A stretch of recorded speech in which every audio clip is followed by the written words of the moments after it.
এই সোনামণি, নতুন নতুন এই তোর মুসলমানি দিয়ে দিব রে। কই যাও তুমি বাবু? এই জন্য আমি কাউকে হাত তুলতে বলবো না, এটা আমাদের প্রেস্টিজ ইস্যু, আমাদের সম্মানের ব্যাপার। আগামীকাল মনে হয় বৃহস্পতিবার, তাই না? বৃহস্পতিবার। আগামীকাল সকালবেলা ঘুম থেকে উঠে যদি আপনার বাসায় একটা চিঠি আসে, যে চিঠির ভাষা ইংরেজি ভাষা, এবার দেখা যাক আগের মতো আপনারা অ্যাক্টিভ আছেন কিনা। বলেন তো সবাই, বাংলা ভাষা না ইংরেজি ভাষা? ওই যে পিছের ভাইয়েরা আবারও কথা কয় নাই। আচ্ছা, আর একবার, যে চিঠিটা এসেছে এটা কি বাংলা ভাষায় না ইংরেজি ভাষায়? ইংরেজি ভাষায় এসেছে। এখন চিঠিটা হাতে পাওয়ার পরে আপনি রিয়েলাইজ করতে পারলেন যে you don't know the meaning of it. আপনি এটার অর্থ জানেন না, আপনি বোঝেন না, বিকজ আপনি ইংরেজি ভাষাটাই বোঝেন না। তো আপনি এর অর্থ বোঝার জন্য দৌড় দিবেন ওই লোকের কাছে যেই লোকটা এই ভাষার অর্থ বোঝে। যতক্ষণ পর্যন্ত আপনি অর্থ না জানবেন ততক্ষণ পর্যন্ত আপনার ঘুম হারাম হয়ে যাবে। কিরে, এই চিঠি কি আমাকে গ্রেফতার করে জেলে ঢুকাবার চিঠি? এই চিঠি কি আমার সমস্ত সম্পত্তি নিলামে তুলবার চিঠি? টেনশনে আপনার ঘুমটা হারাম হয়ে যাবে। Now this is the very important question for all the people, those who are here. আমার প্রশ্ন খুবই দামি, একটু বোঝার ট্রাই করবেন। সামান্য একটা ডিসি অফিসের চিঠি, জজ কোর্টের চিঠি, হাইকোর্টের চিঠি পাওয়ার পরে আপনার ঘুমটা হারাম হয়ে গেল অর্থ জানার জন্য। কিন্তু এত বড় জমিনটার মালিক, অত বড় আকাশটার মালিক, পুরো পৃথিবীর মালিক, আমার মালিক, আপনার মালিক, আমাদের রব, আমাদের সকলের রব, ওই আল্লাহ তাআলা একটা চিঠি দিলেন। ওই চিঠির নাম আল কোরআন। এটার অর্থ কি? আল্লাহ কি বলেছেন, কি বোঝাতে চেয়েছেন? বয়স আপনার 40 হয়ে গেল, 50 হয়ে গেল, 60 হয়ে গেল, 70 হয়ে গেল, আপনার কোরআনের অর্থ বোঝার জন্য হৃদয়ে আগ্রহ তৈরি হলো না। এর চেয়ে বড় কপাল পোড়া আমাদের আর কি হতে পারে আপনি বলেন? আমি নিজে দেখেছি, মুরব্বীর বয়স 65 থেকে 70 হবে, আমাদের মসজিদে এসেছে, সূরা ফাতিহা পড়তে পারে না। 70 বয়স, তার বয়স প্রায় 70।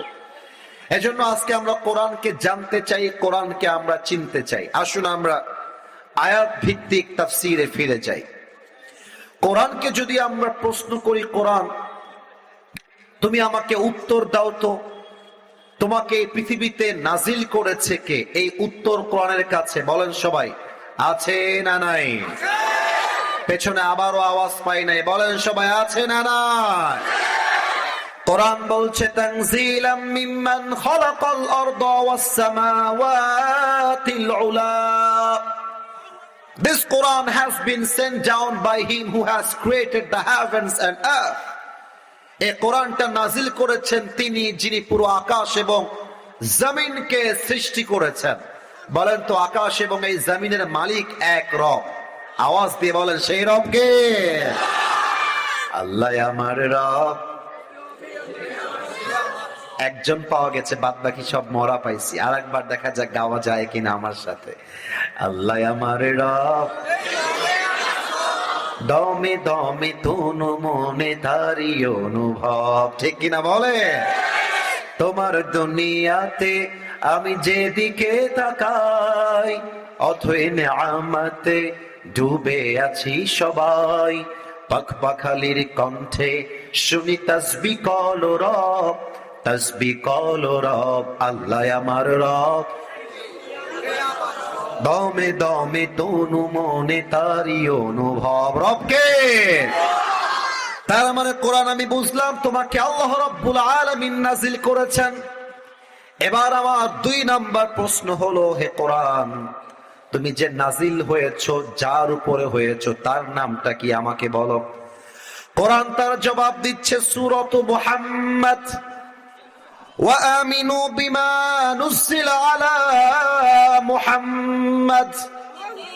ঈমান আনো সেই কথার উপরে যে কথা তোমাদের নবী মুহাম্মাদুর রাসূলুল্লাহ সাল্লাল্লাহু আলাইহি ওয়াসাল্লামের উপরে নাজিল করেছে একজন, তিনি কে?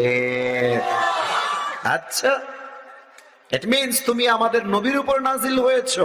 আচ্ছা, we got the point, বুঝে গেছি।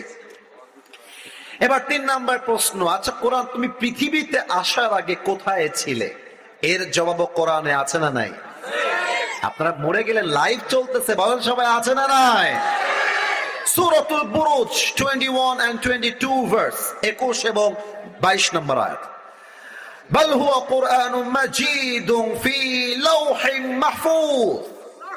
আল্লাহ তাআলা বলছেন এই কোরআনটাকে আমি নাজিল করার পূর্বে লাওহে মাহফুজে সংরক্ষিত ফলকে আমার নবীর জন্য সংরক্ষণ করে রেখে দিয়েছিলাম। সুবহানাল্লাহ। আচ্ছা, তাহলে 3 নাম্বার উত্তর পেয়ে গেছি। এবার বলো তো কোরআন, এই সোনামণি নতুন নতুন এই তোর মুসলমানি দিয়ে দিব রে। কই যাও তুমি বাবু? মুসলমান দিব কেন? আমি কি মুসলমান দেওয়ার জন্য আসছি বেটা? ধর না, কেউ যদি উঠে যায়, যদিও কেউ উঠে না এই পর্যন্ত, আমি সরি, কেউ যদি উঠে যায় তার লুঙ্গিটা টান দিয়ে ধরে বসায় দেওয়া লাগবে। তবে খেয়াল রাখবেন লুঙ্গি যেন আবার খুলে না যায়, খুলে গেলে বিপদ হয়ে যাবে। আচ্ছা, আমরা 3টা প্রশ্ন করেছি কোরআনের কাছে, 3টা উত্তর আমরা পেয়েছি কি পাই নাই? আচ্ছা, 4 নাম্বার প্রশ্ন, কোরআন তুমি যখন নাজিল হয়েছিলে তুমি কি আসলে